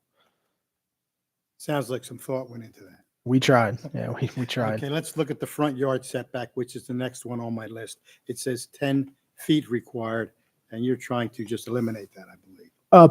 So partially and variably. So Go ahead. again, one of the challenges is the irregular shape of Evans. So towards the west side of the building, that front yard essentially would eliminate. Moving east, that front yard would then exceed the 10 feet.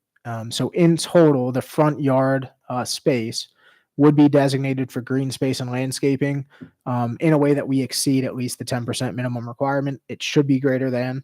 But again, the irregularity doesn't allow us to essentially create a 10-foot setback by the entire length of the building that's proposed. Where you could hold the 10-foot on the left, shorten the building and go all the way across and end up with what, 20 or so feet on the right? Is that what would happen? You could try to step the building. The challenges there are still living spaces and window and building configuration get to be a challenge with our architecture. Okay, let's take a look at side yard setback, where the ordinance requires 15 feet. It looks like we're trying to pretty much eliminate that. So Yep. tell us what's happening. Close to eliminate that. So again, one was given the existing structure. So the previous building that was there essentially went all the way up to State Street. There was no prior setback. And then currently the rest of the lot is impervious and parking all the way up to Ridge. There's no current curb line, as well as all the way up to the sidewalk with even a reduced setback, which would be required from Evans. So one was just looking at the building configuration, the lot, the challenges we expressed along as, being able to meet parking or create parking throughout the lot as much as possible. That was really our primary driver of requesting that. Next one on the list is buffer strip. It says that there's 8 feet required. Yep. Tell us what you're seeking and why. Yeah, so that really just echoes on the building side. So 934 to 946, it echoes the setback, the side yard setback reasoning. Along the parking, it really is just to allow for a configuration of traffic flow. So we have to have enough width to enable for parking as well as for vehicles to navigate around the parking lot. If we try to meet the buffer, we essentially lose one or both sides of parking. So it impacts somewhere around anywhere from 10 to 20 spaces. So that was a challenge we were trying to navigate. And, this would essentially be the maximum that would enable, the 40 parking spaces there and the 10 behind the building. Our focus was to try to get as close to possible to the 56 as we could. I think you testified that the existing building's already encroached there. Is that correct? So the previous building at 934 to 946 did, as well as the parking lot that's there.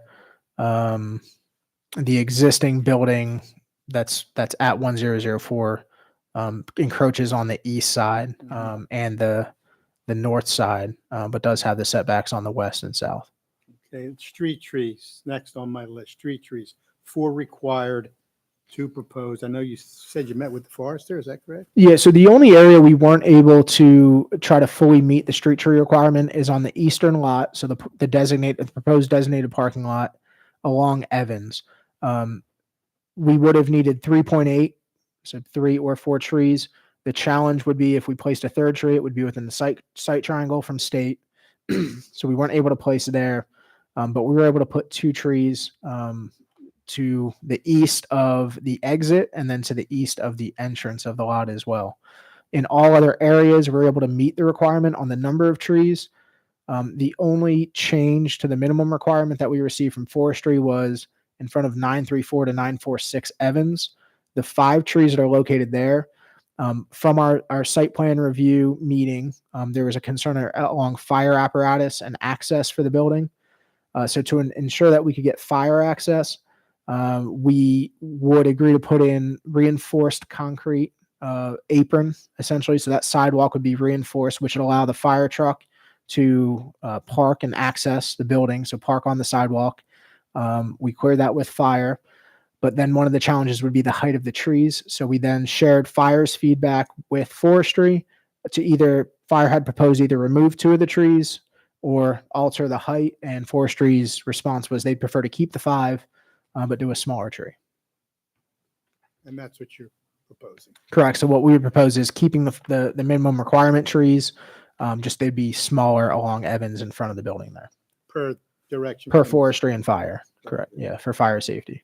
Let's keep moving here. Curb line separation. So this is 15 feet required. And here we have some variable dimensions going on here. Tell us what's happening with that. Yep. So this is essentially the curb line to the parking lot. So on the designated parking area, that's really the challenge again, going with the setback requirements to enable the traffic flow and maximize parking capacity. The relief would be sought to reduce that to that variable amount. And again, we'd be adding the landscaping, but wouldn't necessarily be able to fully meet that 15 feet along both the north and west sides. Now, I think we've covered everything as far as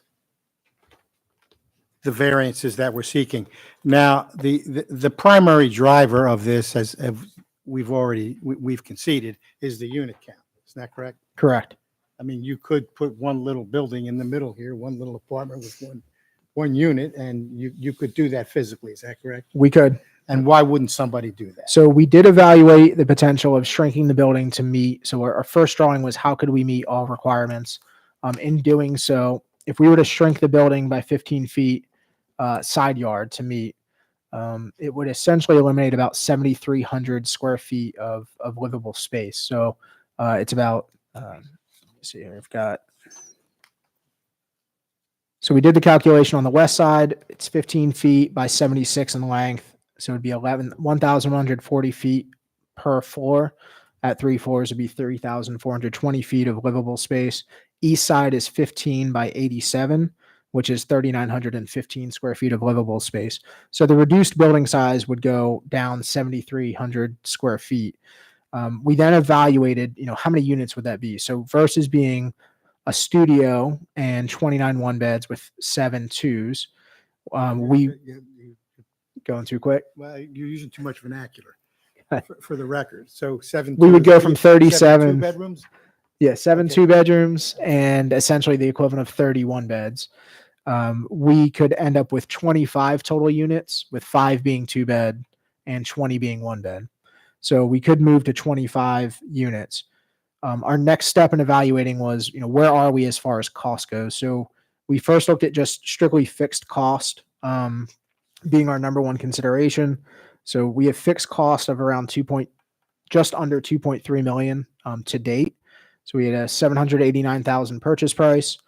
We have pre-construction cost of around 151,000 to date, and that's just engineering, drawings, architecture, permitting, fencing, and so forth. We have another 65,000 estimated to raise the warehouse that's currently there. That's would have to be removed. There would be an additional around 1.2 to 1.3 million of groundwork, and that's just required whether the building is 10 units, 20 units, 30 units, whatever it may be, just to get the pad developed and ready for a building to be developed there. And then we estimate around 400,000 or so of remaining future engineering, architecture, design, and cost on top of that. So it brings our total fixed cost around 2.3 million plus about another 400,000 to be incurred.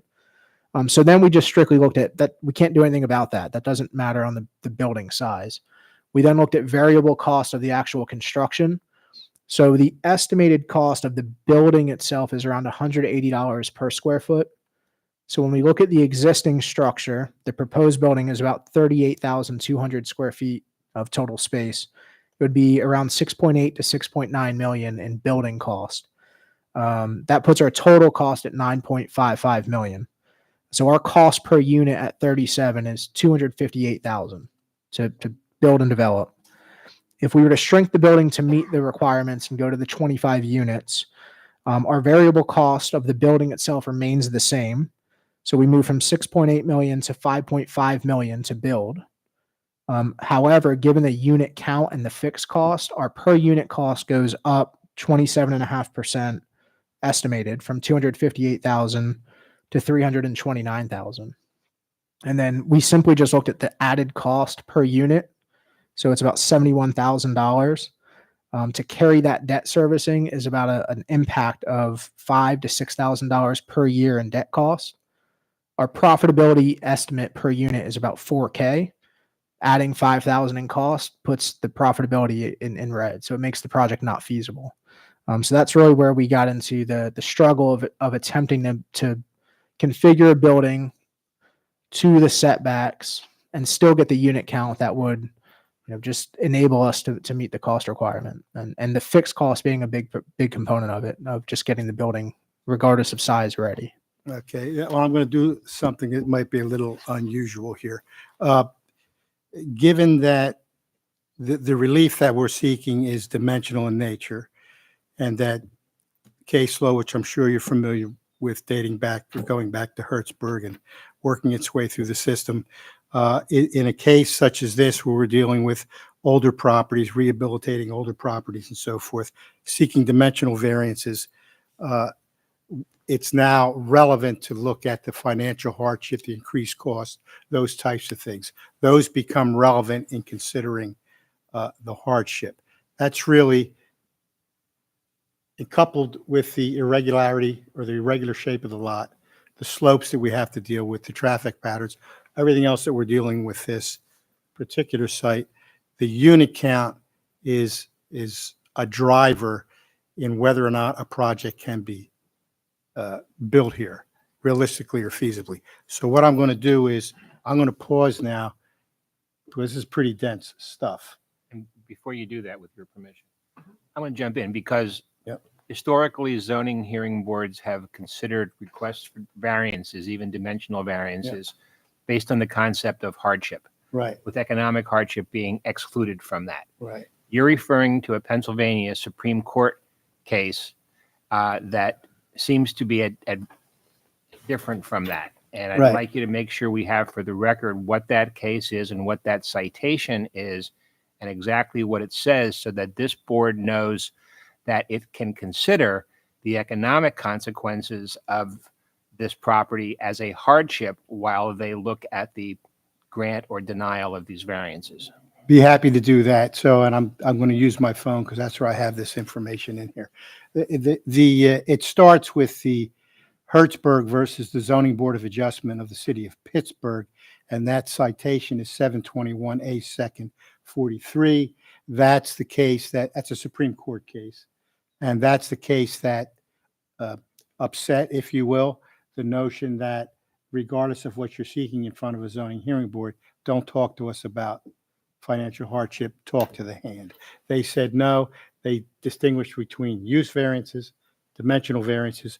With respect to dimensional variances, they said there's a relaxed standard and you can look at financial hardship. So here's another case. It's a little more recent. That case, by the way, was 1998. So here's a case from 2021. This one is, my eyes aren't as good as they used to be. 11 Waves LLC versus the Zoning Hearing Board of the Township of Bethlehem, Northampton County. And here they go back to the to Hertzberg. See if I can find the exact site here. No, I don't have that one. But here that case is a little more recent. And again, in there they say that it's relevant in dimensional cases to consider additional cost to the applicant, financial hardship, costs to bring the property into compliance and so forth, economic factors. And without digging too deeply into lawyer speak, can you give me a citation for that, please? That case, absolutely.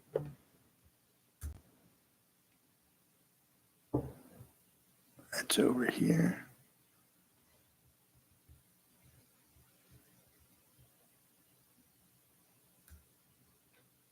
Commonwealth Court filed. I have 319 CD 2020. I don't have the third site. I can get that to you. Okay. That's the site that's the citation that appears on the case. And I will note that it's not necessary for the record, but if you would provide that to me. I'd be happy to off get the that for record, you. I'll accept it and I'll include it in whatever consideration. and Okay. Discussion may need to be included in the decision of the board. Not a problem.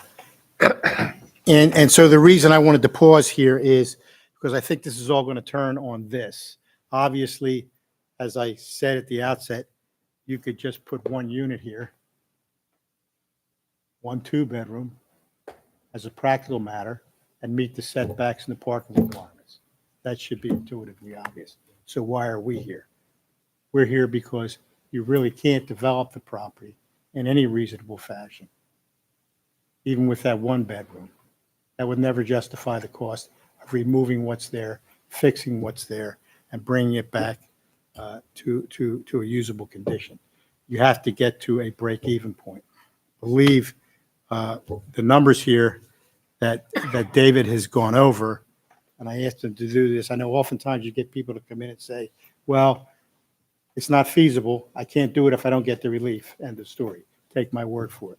I knew that this was going to be an important part of this case, so I asked David to break these numbers down, which he did. So if the board has any questions whatsoever on the analysis that you just heard, probably be a good time to go through that. Questions? Yeah, I have a couple questions. I'd like to ask Darlene, what is the purpose, just generally speaking, in our zoning ordinances of side yard setbacks? Like why are they a public good? Well, actually, if it was a single family home, I don't know that we do have one in RT. It's high density. But when you start to build multifamily, especially larger numbers of units, we do require a setback just to be able to create some buffer from the street, some area for clear sight triangle, some opportunity for landscaping. Just it pulls a larger building off the street a little bit, off the side yard. And then to kind of follow up on that, when I'm looking at the corner of Ridge and Evans, there's a total loss of the sightline triangle. Is that a public safety concern at all? Especially when we're looking at a one-way street going down, taking a left down into a two-way street. Is there a first of all, am I correct? It looks like we've lost that. Right here. Would he be able to answer that question? You want him Yeah. to- Yeah, so from the site plan review, we modified the first story of the building. So you can kind of see the along Ridge and Evans, there's essentially that little carve out with the shadow. I see. So that shadow is our site triangle. So what we ended up doing is similar to what you'll see at like a 510 flat, 610 flat along 3rd Street. We've put a pillar and opened that corner of the building up because it is a two-way to enable clear sight triangle from Ridge if you're going down it or exiting. Yep. I see So we that. open that up, Okay, the yeah, dashed and then lines. it's cantilevered over on the 2nd and 3rd floor. So that's why we went from 31 beds to 29 one beds in a studio. That corner ends up being the studio because we had to bring in that corner of the building for site triangle. So I guess one of my bigger questions is the financial analysis that you presented is kind of an all or nothing in terms of the setbacks, 15 feet versus 0 feet. Was there any consideration of somewhere landing in the middle, a 5-foot setback? And I'm not asking you to come up with all those numbers right now, but absolutely the situation you present with two 15-foot setbacks may be much more financially catastrophic for you, but there's a gray land in there too, where there could be some accommodation for, and I guess my question for you is, did you consider that at all instead of just an all or nothing proposition? Yeah, but we did. So we took into consideration, and really our driver there was attempting to target what we felt were suitable and comparable square foot living spaces. So when we look at the building currently, on the corners, that studio apartment would essentially, it's a 542 square foot studio. On the opposite corner of State, that's currently a 669 square foot apartment. The middle units allowed for more space. We have 718 square feet. So we were attempting to look at, what's being built. So we want to make sure that we were being, comparable, but then also I think our goal is to provide, comfortable living spaces. So as we start to decrease the width, it does drastically kind of stack unit to unit to unit. We quickly go from averaging about 714 square feet when you start to remove, in total a few thousand square feet, because even a 1 or 2 or 3 foot move, because you're going 3 stories, it can quickly go into a 3,000 or 4,000 square foot difference. So that starts to shrink the unit size from, a comfortable 710 square foot, 720 square foot living space into more of a 660, 680, 650 pretty quickly. So it starts to condense down. And then if we get too narrow, even just accommodating, a comfortable bed, furniture, and so forth gets to be a challenge. So we then start to get faced with either shrinking the units and keeping the count, and then they become challenge, potentially a challenge to live in, or still eliminating at least a side, which if we eliminate a side, the equivalent of that is again about 12 units, give or take, depending, where and how we modify it. Can you tell me what the breakout is of the studios and 1 bedrooms and 2 bedrooms? Yeah. So in the proposal, there would be 1 studio, and that's 542 square feet. And then it would have 29 1-bed units. The majority of those, basically inside the building, there are 4 internal 1-bedroom apartments on the lower level, first level, and second level on the Evans side. They're all 718 square feet. The end units are a bit smaller, just again because of building dimensions, stairway exits, and so forth. They are close to about 680 to 690 square feet. And then on the rear of the building, again, the design challenge of the elevation, we used the second and third story in the rear of the building to essentially create like a townhome. So it's a bit unique. No, I don't think it really exists or is common, but essentially a townhome structure where the second story is your bedrooms, including baths. And then you have the third story of that building is essentially the living space for those units. So you end up with nearly a 1,300 square foot, 2-bedroom, 2.5 bath apartment, which is more like a common townhome that you would find. And part of that, which we were really targeting, was being able to appeal then to, whether it's families or people who are typically looking for homes where there's home shortages or challenges in purchasing. It gives them an alternate to a home, the same look, feel, and kind of configuration of a townhome in an apartment building. So there's 7 of those? 7 of those, yes. Okay. And then each of those would have essentially a balcony outside of the living space onto the roof as well. Okay. And these are just some smaller questions. When you talk about a smaller tree, you're just talking about the ones that are in front of the main building? Correct. Just the 5 that are on Evans in front of the main building. And they're essentially a few feet smaller than the forestry requirement. And that was to enable the, if needed, fire truck apparatus to pull onto the sidewalk and then still extend the stabilizer arms as well as a bucket as needed without being, hitting What a is tree. the height of the smaller tree? The maximum? I can tell you. Give me Then a I have moment. one last pull up, question. I'll stop hogging it. Yeah, Sorry. pull up the forestry response here.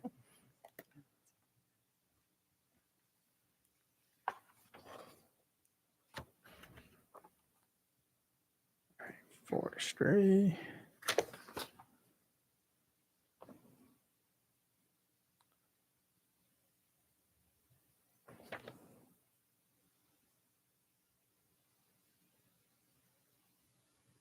So from Olivia, I'm trying to read the small print here on my phone. There we go.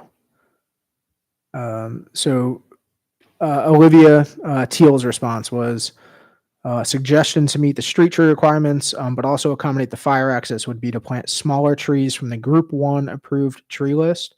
And she attached that tree list for reference. So I don't know that I have the height, but I have the tree list from Group 1 that would be allowed. It's just, the front facade of this building. I mean, this is not about design, but it's just a little bit, if you look against the roof lines of the older homes, it's just a vast change, and it's a very plain front, non-broken up, and you can't put any trees in there if you have to do this big trees to break it up because you have this concrete apron. So I was just hoping that the trees you do plant, would provide some relief from that flat facade. Yeah, we do. So we do have, it's hard, and we didn't put it, but the rendering, the sidewalk and essentially what's snow covered would be landscaping. So it does enable us to have that landscape space in the front. So you'd have the street trees, and then we would have essentially green space or landscape space throughout the front of the building there.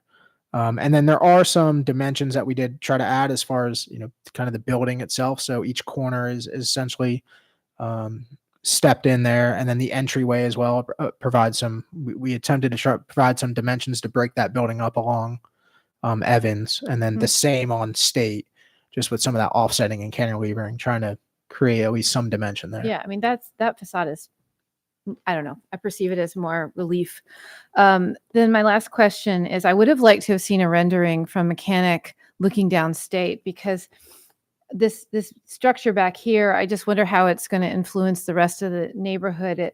You said that it's not taller than the roof line of the adjacent house. Is that correct? Correct. So the home that's directly behind us on State would still essentially be above the roof line at the building there. It's quite bulky because it is a little deceptive here. It looks like it's maybe just this part, but it actually goes all the way back. It's hard. Is that the Yeah. townhomes? Yeah. Yeah, those would be the townhomes. Yeah, so that's the living space that would be above, and essentially those are outdoor decks that are partially covered there. If you give me a moment, I'm gonna check. I don't know if we have the height. That's all my questions. Okay. Thank you. Pete, do you have any questions in, you think? You're thinking of something? Yeah, real quick. So you have other properties throughout. Do you have other multi? Yeah, all multifamily rentals. Yes. So with those, you have a lot of one bedroom apartments. Are you seeing most of the time that the one bedrooms only have one car? Like, do you think this For the is- for the most part, one vehicle. That when we looked at the parking, the 50 spaces, while it's still shy, it would certainly give each apartment at least one space. The anticipation are the 2 bedrooms more than likely would have a second vehicle or would be the most likely to have one. It would theoretically enable each of those 2 beds to have a designated second space, and then still have approximately 4 to 6 spaces as overflow for the one bed. So it's about 20% then of the one beds would have the ability to have off-street parking designated for a second vehicle. that would fall in line with what you're seeing on your other properties? Yeah, most one beds we see typically a vehicle. There are some that have couples that live, but for the most part it's one. And then we did working with engineering. So one of the things that's also I think unique is at State Street today, there is existing fire hydrant towards State and Evans on the east side, so where the designated lot would be. There's a fire hydrant as well as an existing curb cut, both directly by the fire hydrant and then south as well towards the top of the lot or the rear if you're looking at it. So that whole area today is yellow curb, so you can't park there. This design, because those curbs would essentially be eliminated, could theoretically enable street parking, which would add 110 feet or so, probably 100 feet of street parking. So it could enable at least another 7 or 8 vehicles that aren't there today. So on the State Street side, it looks like there's a sidewalk that gives you a little bit of a built-in buffer from the edge of your property or the edge of your building. So there's sidewalk, and as part of the improvements, we went through this with the site plan review.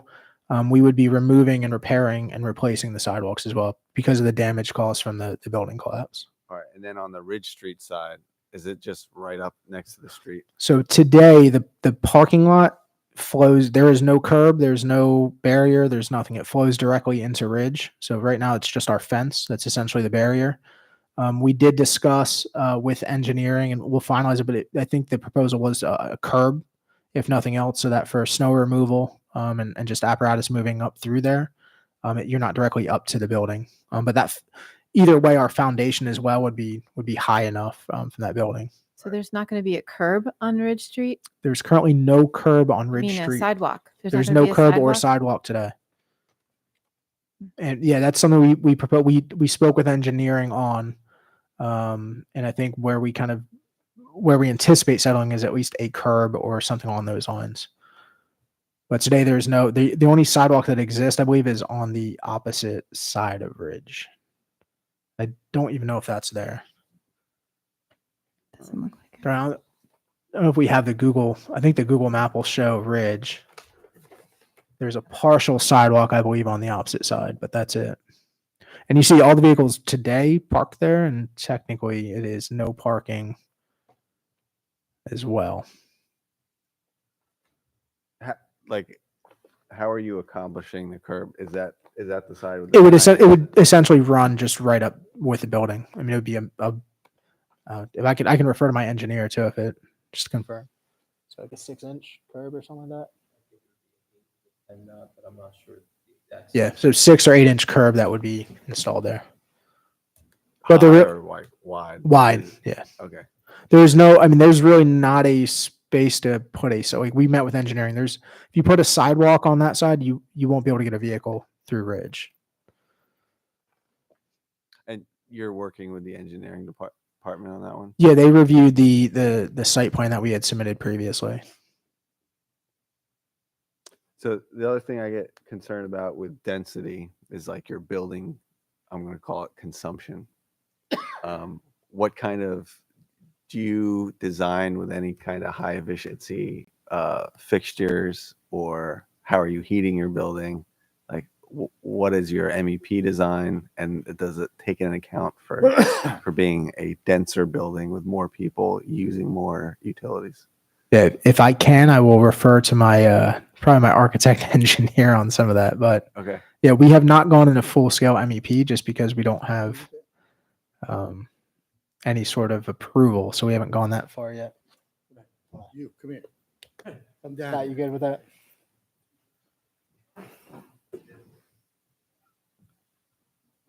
Go right over there. Or he'll need to be sworn. And please state your name. Were you sworn in? earlier? Yes, at the Oh, okay, beginning. sorry. Did you swear in? Let's do it just in case. That's a while ago. Do you swear or affirm the testimony which you shall give in the matter now before this board shall be the truth, the whole truth, and nothing but the truth? I do. Identify yourself. Yes. So my name is Scott Volker. I live at 7790 Seamsville Road in Northampton, and I am the architect for this project for Eggman Inc. Design. So to answer your question, David mentioned, we've gone through many iterations of this, and in my experience, that coming to zoning, going through planning, those are the first steps before you start getting into every piece of the building. So before we get the MEP engineer on board and all that, we kind of know what we have to deal with, because there's no sense paying someone to go back and forth on these things. So most of the projects I've worked on with HH, I think this is we got 3 or so. 3 or 4. We've looked at absolutely the efficiency of everything, of the LED lights, mini split units, things like that.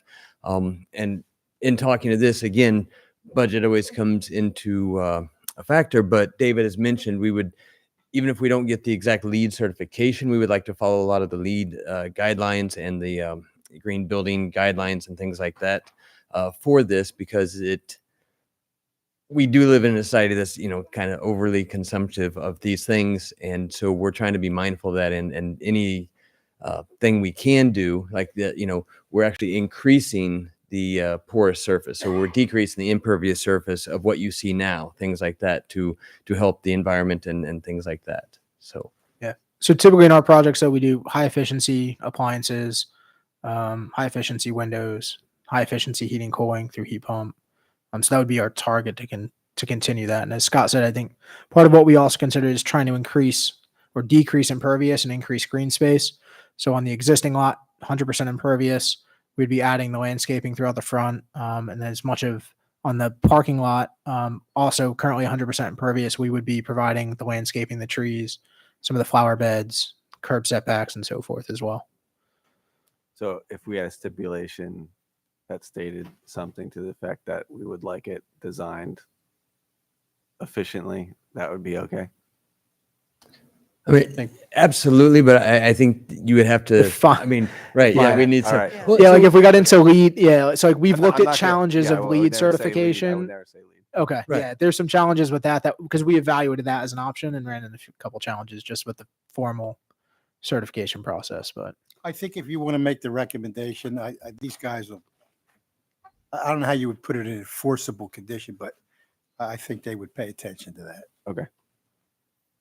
I have one more question for Darlene along the same lines of my first question about the purpose of the setbacks in the zoning code. Along those lines, there's 1,200 square foot required per dwelling unit in the zoning code. That's not like a number pulled out of the air. That was chosen for a reason. Can you let me understand why that number was chosen and what the significance of that number is? Well, I can't speak specifically to the 1,200. I can tell you that this is the highest density zoning district. It is the same density that I believe we require for any other district. We allow, let me just look at the chart. I think that we allow even more flexibility for this parcel because it is more than 2.5 stories. For multifamily dwellings that are 2.5 stories or less, the density requirement is 2,500 square feet per unit. Because they're at 3 stories, depending on how you measure the height, but I think there's 3 stories in the front and 3 in the back. It's pretty much halved to 1,200. So it's if you compare it to other provisions in the ordinance, it's highly dense. Okay.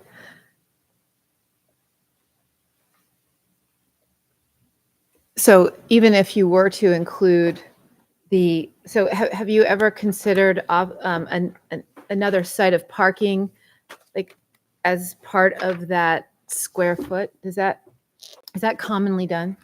It's not common, but another example that I can think of, there's a developer that redeveloped a church on 4th Street. He tore down the back half of the church and then built a larger addition in the back. The parking was on another site. It wasn't attached. And there was some, I think, awareness by the zoning hearing board that this other acreage then is not going to be developed, and some of the density went from, the parking lot site into the building site. Several years ago, the same thing happened on Chelsea Avenue. The parking lot is on a separate site, and so there are some provisions that must remain parking. And there was some relief proposed to try to balance out the development on the other site. There is some, obviously, question about context. Then, is the design comparable to what surrounds it? And they've addressed that in some of their comments, but there's a point where density is too dense, and then there's a point where it's appropriate when you take a look at the context of an individual site and a neighborhood as a whole. And there's another development being done quite close by near the intersection of 3rd and Evans, I believe, that at 1029 3rd. Fourth and William, I think, is one that's being done by the Skate Plaza. The 510, 610 were done. I think there's another development going adjacent to 610. Do you know, Darlene, that lot that's there? I thought it was right here. That voted on- triangular yeah, piece is going to didn't we? be a surface parking lot. Just gonna- Gotcha. Yeah, to accommodate, I think, those buildings, right? Yeah. Okay, little one. Okay, thank you. That's very helpful. Thanks. Anything? Okay. Okay, Drew. Okay, very good. I have no further witnesses and no further evidence to put on. If the board has no further questions, Okay. then I think we'll rest and move for the admission of our exhibits. They're admitted. 1 and 2 are admitted. The diagrams on the easel are part of the application That's package. correct. And they'll be considered as part of the application package. Thank you. Okay, if there's no more questions, we'll recess for deliberation. Commission, I want to ask Mr. Preston a question off the record. We'll meet you out in the hall. I'll be out there. Mr. Preston? Yes, sir.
Working on it.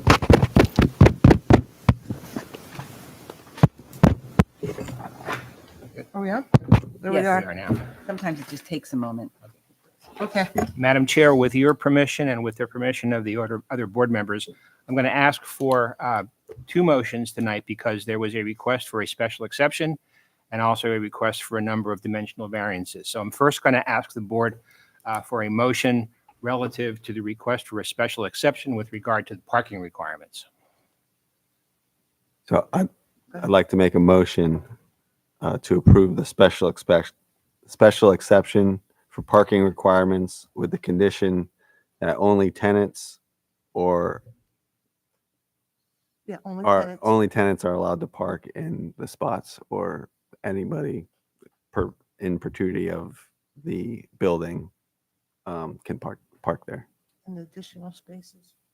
And the additional spaces, if you wind up with them, can only be leased to the tenants of the building. Yes. And is that in accordance with our discussion earlier? Absolutely. Yes. That's not a problem. Very well. So there should Can I be, get a second? that Second. motion's been made and seconded. Dr. Van Wert, Yes. Mr. Schneck, Yes. Ms. Lee. Yes. Then I'm going to ask for a motion relative to all the dimensional variances requested in one group because they are all interrelated and all relate to that same issue. And without one, the rest cannot move forward viably. I think that's fair, yeah. Okay. You get a motion, please? Like to make a motion to approve the variances as testified. Second. Mr. Schneck, Yes. Dr. Van Wert, Yes. Ms. Lee. Yes. Thank you very much. I do Yes, and appreciate with that. that, all are Thank you, board. approved. Thank you. All the standard disclaimers apply. There will be a written decision within 45 days. Anyone who's aggrieved by that decision, whether they're here or not, may appeal to the appropriate county court within 30 days after the date of that. And I owe you some case law. You'll get that. I appreciate that. Just You got it. yeah, thank you, Okay. because that may be useful in the decision itself and also if necessary. You'll have after it. that. Thank you. Very good. Thank you. We Okay, appreciate thank it. you. Thank you so much, board. Thank you. Good luck. Motion to adjourn, please. What? Motion- I'd like to Motion. make a motion to adjourn. Second. All in favor? All in favor, out of here. I have made an executive ruling that on motions to adjourn, the solicitor may vote as well.